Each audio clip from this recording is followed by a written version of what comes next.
Hello my dear student, welcome to my channel Maths with Sapna Sir.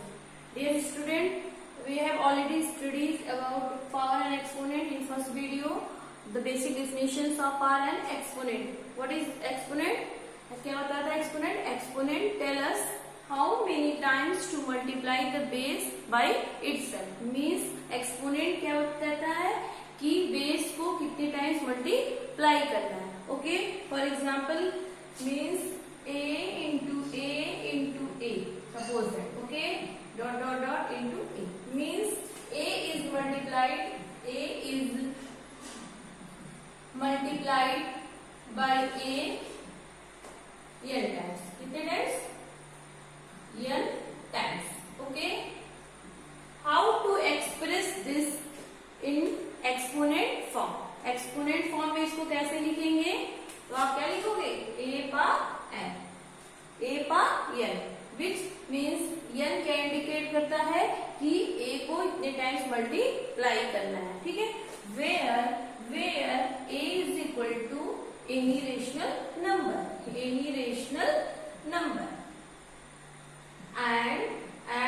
and is any positive number integer. Okay,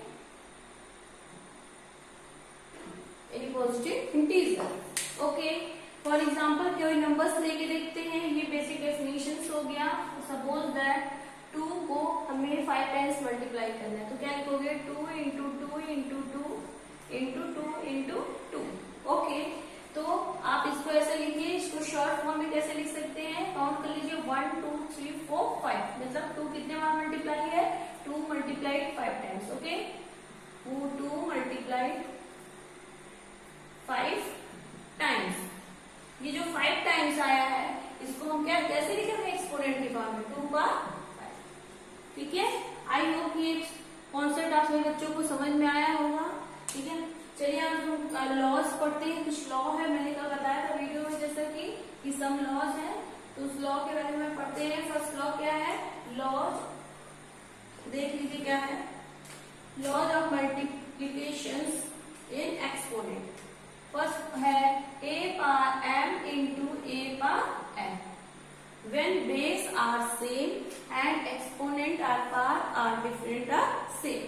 Means अगर base की value same हो और जो ये power की value different हो तो हम ऐसे इसको सॉल्व करेंगे. फॉर एग्जाम्पल देखिए ये फॉर्मूला है.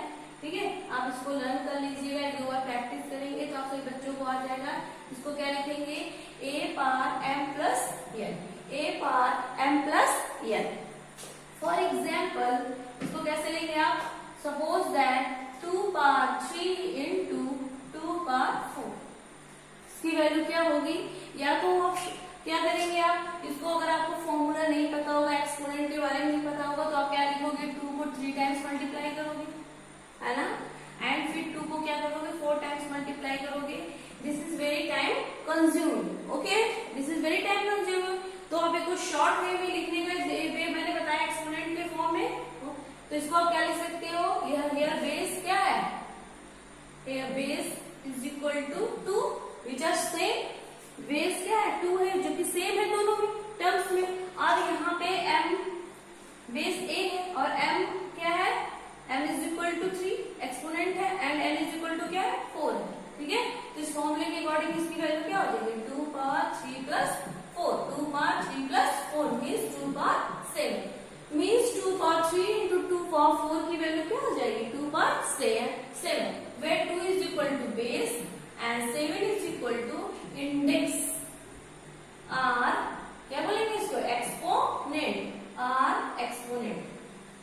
Okay, or exponent or power, चाहे जो कुछ भी बोले, इंडेक्स बोल सकते हैं या एक्सपोनेंट आर पार बोल सकते हैं. ठीक है, आई होप कि फर्स्ट लॉ से बच्चों को समझ में आया होगा. सेकेंड लॉ पढ़ते हैं आप. सेकेंड लॉ है a power m whole power n. Means second law देखिए बेटा सभी लोग, लॉस है ये लॉ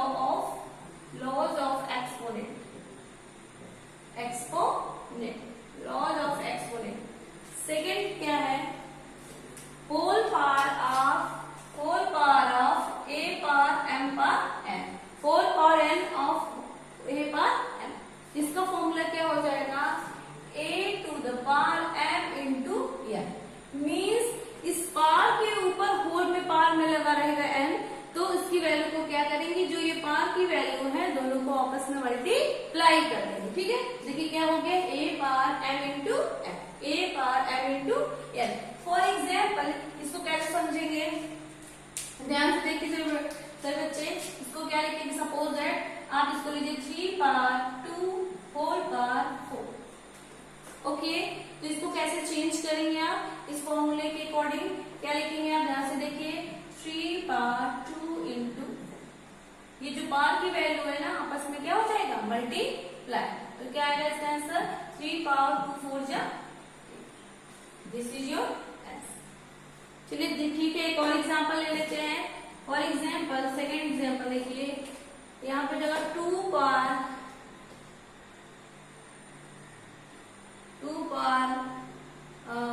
5 पावर 11 होल पावर 11। तो इसको आप कैसे चेंज करेंगे अकॉर्डिंग टू दिस फॉर्मूला, तो आप क्या लिखोगे, ये जो एक्सपोनेंट की वैल्यूज हैं वो आपस में क्या हो जाएंगी, मल्टीप्लाई हो जाएंगी। तो 2 पावर 11 5 जा 55, this is your answer. Okay, I hope कि लॉज ऑफ सेकेंड एक्सपोनेंट का सेकेंड लॉ आपको समझ में आया होगा। This is whole power of a power m power n is equal to a power m into n। ठीक है, ये पावर के एक्सपोनेंट के चैप्टर में मोस्ट इंपोर्टेंट लॉ है, इसको आप लर्न कर लीजिए। चलिए ठीक है, थर्ड लॉ देखते हैं। थर्ड लॉ क्या है,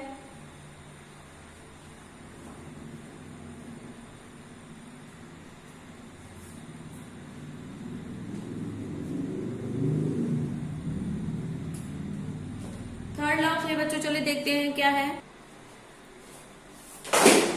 डियर स्टूडेंट, थर्ड लॉ देखते हैं, dividing power with the same base. ठीक है, कह रहा है पावर को डिवाइड करना है जब बेस क्या हो, सेम हो। फॉर इसके लिए क्या है लॉ, देखिए a power m divided by a power n। ठीक है, इसके कई 3 क्राइटेरिया है, रूल्स इधर देखिए। व्हेन, पहला कंडीशंस क्या कह रहा है, कंडीशंस क्या है, when m is greater than n। ठीक, बेस सेम हो, पावर डिफरेंट हो और m की वैल्यू क्या होनी चाहिए, n से ग्रेटर है पहला कंडीशन, तो क्या फॉर्मूला होगा, तब फॉर्मूला बन जाएगा, क्या लिखेंगे, a power m upon a power n, इसकी वैल्यू हो जाएगी, देखो इसको ऐसे भी लिख सकते हैं। ठीक है, इसकी वैल्यू हो जाएगी a पावर m माइनस, क्या होगा, a power m minus n when m is greater than n। जब m की वैल्यू क्या होनी चाहिए, n से ग्रेटर होगी, तो ये फॉर्मूला लगेगा a power m divided by a power n is equal to a power m minus n। When, condition क्या है, this is most important, when m is greater than n। देखिए ये कब तो समझ में आएगा, जब आप एक एग्जांपल के थ्रू क्वेश्चंस को, इस फॉर्मूले को अप्लाई करेंगे। तो चलिए देखते हैं, एक एग्जांपल लेकर के करते हैं इसको। आप क्या लिख सकते हैं इसको, 5 power 9 divided by 5 power 7। Okay, ठीक है, तो इसमें बताइए बेस क्या है, here base is equal to, here base is equal to 5, base is equal to 5 and base equal, base क्या है यहाँ पे a है, base a is equal to 5 and m is equal to 9 and n is equal to क्या है 7। 9 और 7 को comparison करके क्या समझ में आता है कि 9 इज ग्रेटर देन 7 मींस क्या हुआ, m is greater than n। तो फॉर्मूला क्या लिखोगे, a power m minus n, a power m minus n किस कंडीशन में होगा, डिवाइड के केस में, कि जब बेस सेम हो और जो पावर एक्सपोनेंट की वैल्यू हो वो डिफरेंट हो, तो डिवाइड के केस में क्या करते हैं, माइनस। अभी आप मल्टीप्लाई के केस में क्या पढ़े थे, बेस सेम हो, पावर डिफरेंट हो या सेम हो, तो मल्टीप्लाई के केस में पावर को ऐड करते हैं, बट डिवाइड के केस में क्या करेंगे, माइनस करेंगे। ओके, दोनों में बेसिक डिफरेंस यही है कि मल्टीप्लाई के केस में पावर को ऐड करते हैं और डिवाइड के केस में पावर को माइनस करते हैं। तो कैसे माइनस करेंगे, when m is greater than n। ठीक है, तो इसको कैसे सॉल्व करेंगे, लेट्स स्टार्ट। देखिए कैसे लिखेंगे इसको, 5 पावर 9 माइनस 10 मीन्स जो ये 9 है ग्रेटर है, 9 ऊपर है इससे। ठीक है, तो 7 माइनस कर देंगे तो क्या आ जाएगा, 5 पावर 2, 5 पावर 2। अगर इसको जनरल फॉर्म में चेंज करेंगे मीन्स ये क्या बताता है, ये पार्ट 2 बताता है कि 5 को कितने टाइम्स मल्टीप्लाई किया गया, 2 टाइम्स। कितने टाइम्स, 2 टाइम्स। तो आंसर कितना है, 5 5 जा 25, this is your answer. Okay, चलिए जो एग्जांपल ले लेते हैं इसको सॉल्व करने का। देखिए ध्यान से इधर देखिए आप सभी बच्चे, 3 पावर 5 डिवाइडेड बाई 3 पावर 2। इसको कैसे करेंगे? लॉस आपने पढ़ा है, क्या फॉर्मूला यूज किया गया है? a power m divided by a power n। तो क्या होता है जब m की वैल्यू ग्रेटर होती है, here m is 5 is greater then 2। 5 is greater then 2 का मीन्स क्या होगा? 5 माइनस 2 होगा। तो क्या लिखोगे इधर? देखिए बेस 3 है तो 3 पावर 5 माइनस 2 मीन्स क्या था? 3 पावर 3। इसको जनरल फॉर्म में चेंज करेंगे, कितना का 3 को कितने टाइम मल्टीप्लाई करना होगा? 3 टाइम। तो 3 3 जा 9, 9 3 जा 27। This is your answer, this is your answer. I hope कि ये फर्स्ट जो कंडीशन है आप सभी बच्चों को समझ में आया होगा, dividing power with the same base. ठीक है, इसकी और भी कंडीशन है बेटा। चलिए इसके बाद देखते हैं कि इसका कंडीशन सेकंड क्या कहता है कि सपोज दैट, जरूरी नहीं बेटा कि हर वक्त m की वैल्यू ग्रेटर हो। ओके, कभी कभी केसेस क्या हो जाते हैं, n is greater then m।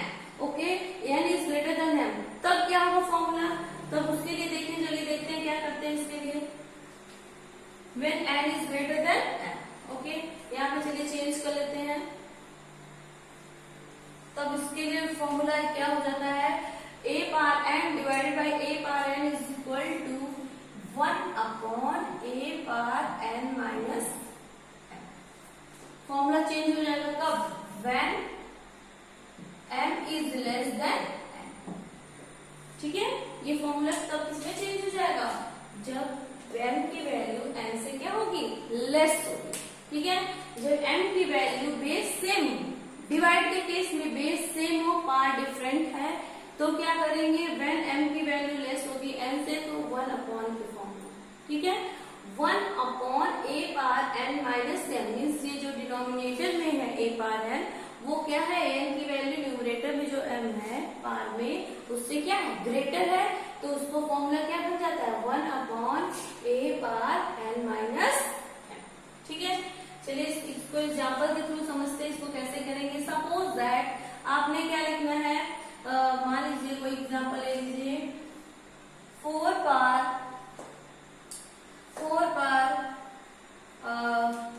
यहाँ पे ले लेते हैं 2। 4 पावर 2 डिवाइडेड बाई 4 पावर 3। ठीक है, तो यहाँ पे क्या है?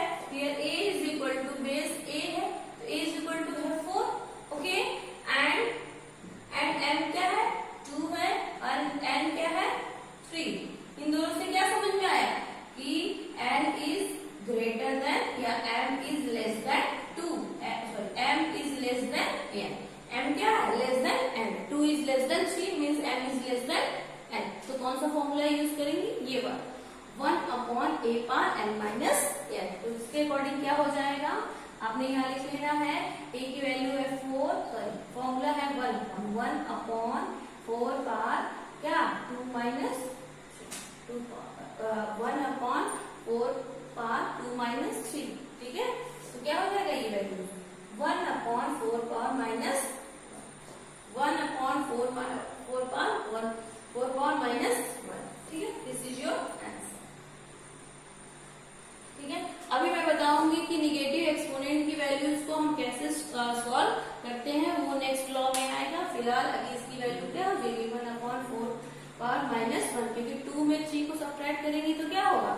-1 आंसर आएगा। ठीक है, ये सब्ट्रैक्शन मैंने सिखाया है कि क्या करते हैं, बड़े वैल्यूज में से छोटी वैल्यूज को माइनस करते हैं। जनरली आप ऐसे ही करते हो, 3 - 2 ही करते हो, तो ऐसे ही कर लो। 3 - 2 करोगे तो आंसर 1 आएगा।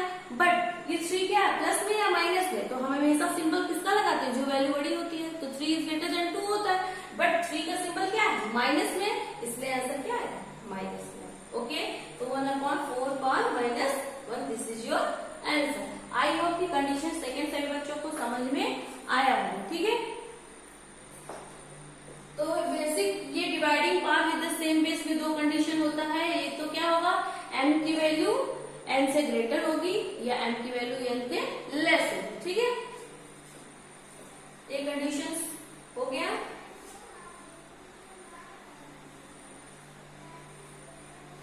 एक कंडीशन होती है जब दोनों इक्वल हो जाते हैं। Suppose that m is equal to क्या होगा? n। ठीक है, तो यहाँ पे कंडीशन क्या बन जाएगा? a power m divided by a power n। इसमें क्या होगा? जब दोनों की वैल्यू सेम हो, तो ये भी m equal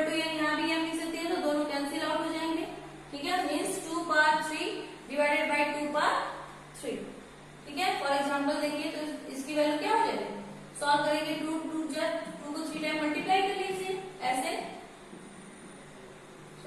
2 into 2 into 2 cancel out हो जाएंगे 1 हो जाएंगे 1। ठीक है, ये कंडीशन हो गया। आई होप कि ये थर्ड लॉ सभी बच्चों को समझ में आया होगा कि dividing power with the same base, dividing power with the same base, a power m is divided by a power n means when m is less than n, तो उसकी कंडीशन में हो जाता है 1 upon a power n minus m। Means याद करने का तरीका देखिए, जब ये डिनोमिनेटर में है और उसकी पावर की वैल्यू न्यूमरेटर वाली पावर की वैल्यू से क्या हो ग्रेटर हो, तो उसको हम 1 अपॉन के फॉर्म में चेंज कर देते हैं। फर्स्ट कंडीशन में क्या पढ़ा था, a power m divided by a power n। ठीक है, इसका फॉर्मूला हो जाएगा a power m minus n। When कब होगा, when m is greater than n, when m is greater than n means numerator में जो बेस है उसकी पावर की वैल्यू डिनोमिनेटर में बेस की पावर की वैल्यू से क्या होगी, ग्रेटर होगी, तो उसका फॉर्मूला हो जाएगा a power m minus. Okay, I hope कि थर्ड लॉ बच्चों को बहुत अच्छे से समझ में आया होगा। चलिए देखते हैं नेक्स्ट लॉ क्या है। ठीक है, a power fourth one formula देख लेते हैं। लॉज, फर्स्ट लॉ में मल्टीप्लाई सीखा आपने, सेकेंड लॉ में पावर सीखा, थर्ड में आपने डिवाइड सीखा, पावर का डिवाइडेशन। अब सेकेंड फोर्थ में क्या है, फोर्थ लॉज है आपका, हाँ देखिए फोर्थ लॉ क्या कहता है, a इंटू बी। ठीक है, a into B whole power m। कभी ऐसे मिल जाए आपको तो क्या करोगे, इसको आप क्या करना, देखिए whole power of m of a into B, तो इसको कैसे चेंज करेंगे, आप क्या करना, इस जो पावर को दोनों के साथ अलग अलग लिख सकते हैं। कैसे लिखेंगे, a power m into B power m। ठीक है, अगर इस फॉर्म में लिखा है तो आप इसको इस फॉर्म में भी चेंज कर सकते हैं, अगर इस फॉर्म में लिखा है तो आप इसको इस फॉर्म में चेंज कर सकते हैं कि whole power of a into B power m is equal to, इस m को डिस्ट्रीब्यूट कर दो, एक बार a के पावर के साथ एक्सपोनेंट के साथ, एक बार b के एक्सपोनेंट के साथ। ठीक है, तो ये फोर्थ लॉ कहता है whole power m of a into B is equal to a power m into B power m। चलिए इस लॉ को एग्जाम्पल के थ्रू समझते हैं।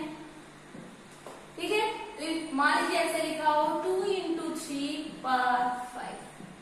अब क्या करोगे, इसको कैसे सॉल्व करोगे, तो आपको क्या करना है, आप इसको लिख सकते हैं 2 power 5 into 3 power 5, this is your answer. ठीक है, चलिए एक और एग्जाम्पल लेके समझ लेते हैं कि इसको कैसे लिखेंगे। मान लीजिए a की जगह पे यहाँ पे 5 इंटू 6 पावर 2 लिखा है।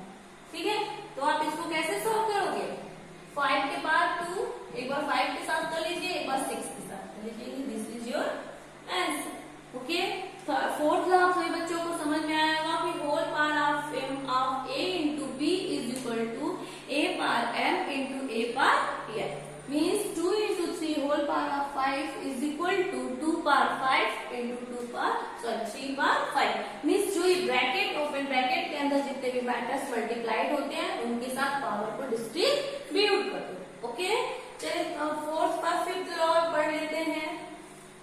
बेटा इन सब लॉज का आपके एक्सरसाइज में जितने भी क्वेश्चन है इन सब में लॉ का यूज है। ठीक है, तो ये लॉ आपको पता होना चाहिए कि हाउ टू अप्लाई।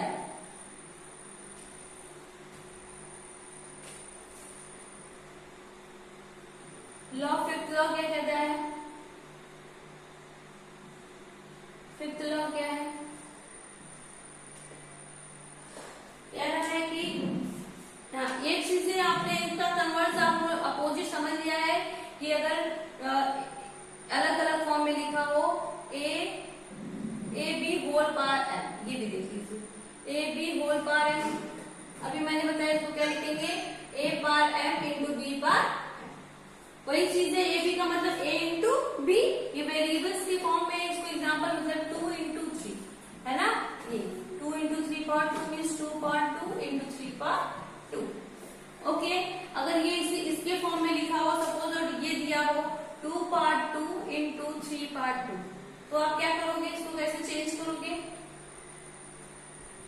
ध्यान से देखिए सभी बच्चों, देखिए a power m into b power m, ठीक है, मीन्स बेस डिफरेंट हो पार सेम हो, तो क्या करोगे? जस्ट उसी का अपोजिट है, जो आपने फर्स्ट फोर्थ लॉ पढ़ा था, इसका जस्ट अपोजिट है कि when power are same and base are different. ये बेस क्या है? ये base is equal to a and b, which are क्या है? डिफरेंट है। डिफरेंट है कि नहीं? a and b are different and power are same, and power are same. Power क्या है? m है, विच आर सेम। तो इसके लिए रूल्स क्या हो जाएगा? अगर देखिए रूल्स हो जाएगा, क्या लिखेंगे? a इंटू बी, चाहे ऐसे लिख लीजिए, डॉट लगाइए सिंबल, डॉट की सिंबल किसका है? मल्टीप्लाई का है, चाहे क्रॉस कर दीजिए, दोनों एक ही चीज, ठीक है। आप इसको क्या कर सकते हैं? एक बार में ला सकते हैं। 4 power of m of a into B is equal to a power m into b power m, इसका अपोजिट इनवर्स क्या बोल सकते हैं? Inverse a power m into b power m is equal to a into b का whole power m। Okay, ठीक है।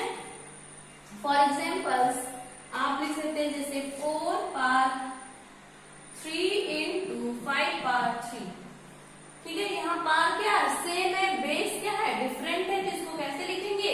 इस फॉर्मूले के अकॉर्डिंग, इस लॉ के according 4 into 5 whole power 3, this is your answer, ठीक है। आई होप आप सभी बच्चों को ये समझ में आया होगा, ठीक है। चलिए नेक्स्ट देखते हैं। नेक्स्ट देखते हैं बेटा आप इस टॉपिक में। डियर स्टूडेंट, अभी आपने एक लॉ देखा मल्टीप्लाई के केस में, where base are different and power are same. Suppose that ऐसा कोई केस आपके डिवाइड के टर्म्स में हो जाए, तो आप क्या करोगे? उसके लिए आप क्या कर सकते हैं? सपोज दैट आप एक लॉ देखिए, लॉ 6 था ना, 6 लॉ क्या कहता है? When a by b, a upon b whole par m, इसको कैसे चेंज करेंगे आप? तो इसको आप क्या कर सकते हैं, जैसे आपने मल्टीप्लाई के केस में पार को डिस्ट्रीब्यूट किया था बेसिस पे, सेम प्रोसेस यहाँ भी करना है, ठीक है। तो आप इसको क्या लिख सकते हैं? देखिए ये पावर है, ठीक है, ये होल पावर मीन्स a के जो न्यूमरेटर है उस पे भी ये पावर है और ये डिनोमिनेटर में भी, इसीलिए ब्रैकेट लगा है, ठीक है। तो आप इसको कैसे लिख सकते हैं? a power m divided by b power, ठीक है। अगर इस फॉर्म में है तो आप इसका अपोजिट इसको फॉर्म में लिख दीजिएगा, मीन सेम दिख रहा है, और ये क्या है? बेस क्या है? डिफरेंट है। तो आपने क्या करना है? अगर इस फॉर्म में लिखा रहेगा तो आप इसको इस फॉर्म में चेंज कर दीजिएगा, अगर इस फॉर्म में लिखा है तो इस फॉर्म में चेंज कर सकते हैं। इसको लाइक समझते हैं कैसे करते हैं, देखिए एग्जाम्पल के थ्रू। मान लीजिए सपोज दैट ये लिखा हो 2/3 होल पार 4, ठीक है। आपको इसको चेंज करना है, कन्वर्ट करना है, तो इसको कैसे चेंज करोगे? देखिए, तो आप इसको ब्रेक कर दीजिए, इस पार को अलग अलग न्यूमरेटर के साथ और डिनोमिनेटर के साथ। वेयर एक कंडीशन है क्या? Where b not equal to 0, यहाँ पे डिनोमिनेटर की वैल्यू 0 नहीं होनी चाहिए। मैंने भी पहले ही बताया था कि base is any rational number, ठीक है। मीन्स डिनोमिनेटर रेशनल नंबर क्या होता है? Any fraction that can be represented in the form of p by q, where denominator not equal to 0, denominator की वैल्यू कभी 0 नहीं होनी चाहिए, मीन्स b की वैल्यू क्या होनी चाहिए? 0 नहीं होनी चाहिए। तो इसको कैसे चेंज करेंगे आप? तो क्या लिखोगे? 2 पार 4 अपॉन 3 पार 4, ठीक है। ठीक, अगर इस फॉर्म में दिया है कि ये जो पार लगा है न्यूमरेटर और डिनोमिनेटर में वो सेम है, तो हम उसको एक ब्रैकेट में लिख सकते हैं, मीन्स एक दोनों न्यूमरेटर और डिनोमिनेटर को एक ब्रैकेट में ला के उनके ऊपर लिख सकते, ठीक है। This is the way of writing. ये भी एक लॉ था, मैंने सोचा आपको बता, ठीक है। चलिए ठीक है, अब नेक्स्ट एक टॉपिक बचा है जीरो एक्सपोनेंट। वो भी आप जब समझ लीजिए कि व्हाट इज जीरो एक्सपोनेंट, ठीक है। आप लोग ध्यान से देखिए इस टॉपिक को, जीरो एक्सपोनेंट, जीरो एक्सपोनेंट,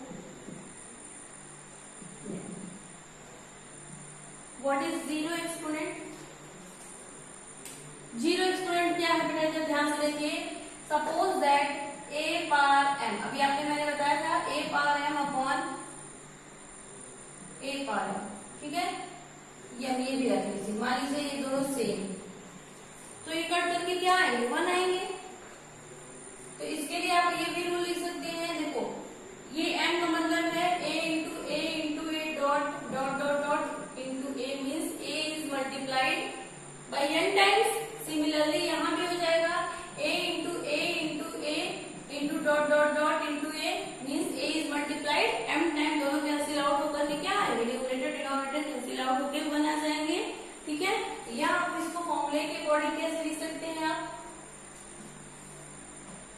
इसको फॉर्मूले के अकॉर्डिंग लिख सकते हैं a bar m divided by a power m, दोनों सेम है तो आप इसको माइनस भी कर सकते हैं, m minus m which is equal to a bar 0, ठीक है। ध्यान रखिए, ये देखिए जीरो एक्सपोनेंट हो गया मीन्स पावर की वैल्यू क्या होगी, 0, ठीक है।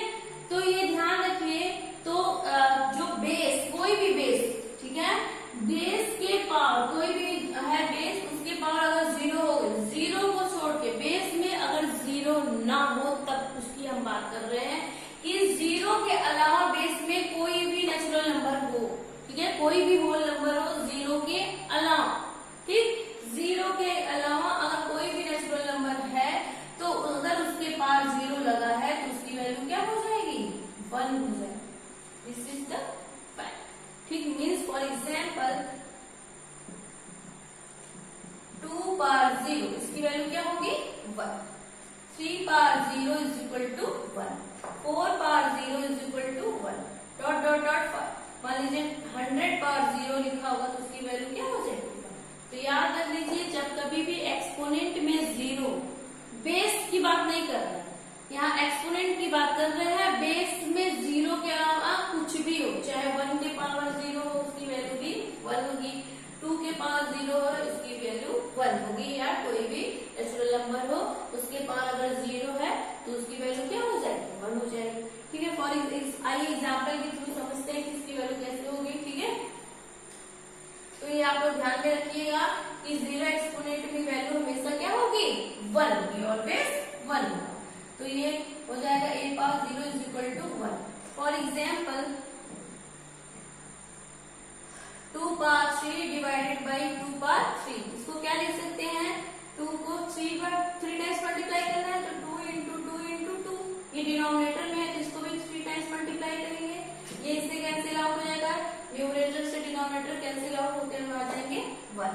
ये तो आप सिंपल तरीके से सॉल्व कर लिया। अगर आपको लॉस के अकॉर्डिंग सॉल्व करना होगा तो आप क्या फॉर्मूला लगाओगे, m माइनस m करोगे, है ना। तो इसको कैसे लिखोगे, is equal to 2 power 3 minus 3 means 2 power 0, 3 minus 3 क्या हुआ, 0। अब एक्सपोनेंट पे क्या आ गया, 0 आ गया, तो इसकी वैल्यू क्या हो जाएगी, 1। अभी मैंने ये फॉर्मूला बताया ना आपको कि एक्सपोनेंट में कहीं 0 दिख गया, पावर में 0 दिख गया तो उसकी वैल्यू 1 होगी, बेस में कुछ भी हो 0 के अलावा, 0 नहीं होगा। अब आप पूछेंगे मैम 0 नहीं होना चाहिए क्यों, अगर 0 हो गया बेस में तो क्या करेंगे, उसकी भी वैल्यू आप जान लीजिए कि अगर 0 पावर 0 लिखा हो तो उसको लिख देना अनडिटरमाइंड, क्या लिखेंगे, undetermined means can't be defined, undetermined या इनडिटरमिनेट, क्या लिखेंगे, indeterminate,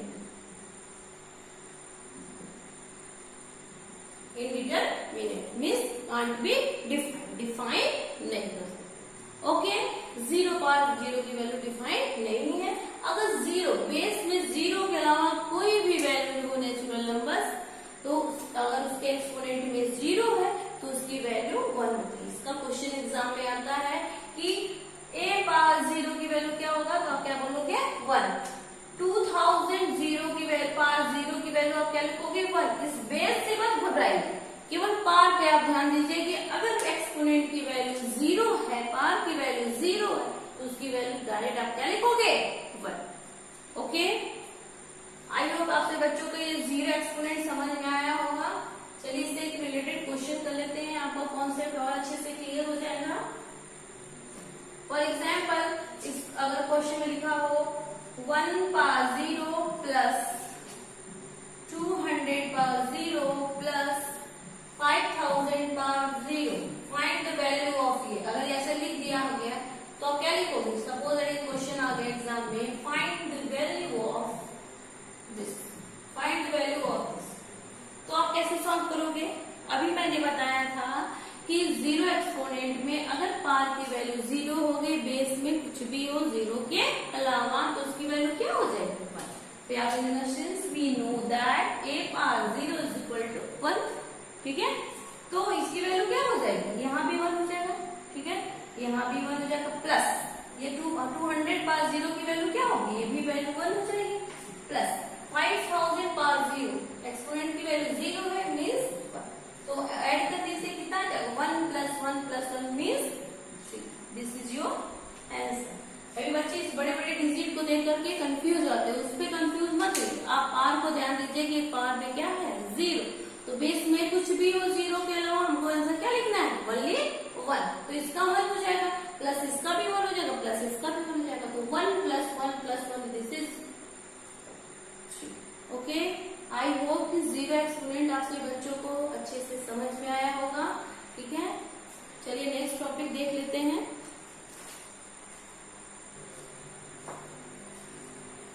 dear student, next topic है निगेटिव एक्सपोनेंट। अभी आपने पॉजिटिव एक्सपोनेंट पढ़ा कि पावर में वैल्यूज क्या हो? पॉजिटिव हो। फिर आपने पढ़ा जीरो एक्सपोनेंट, तो जीरो एक्सपोनेंट की वैल्यू होती है 1।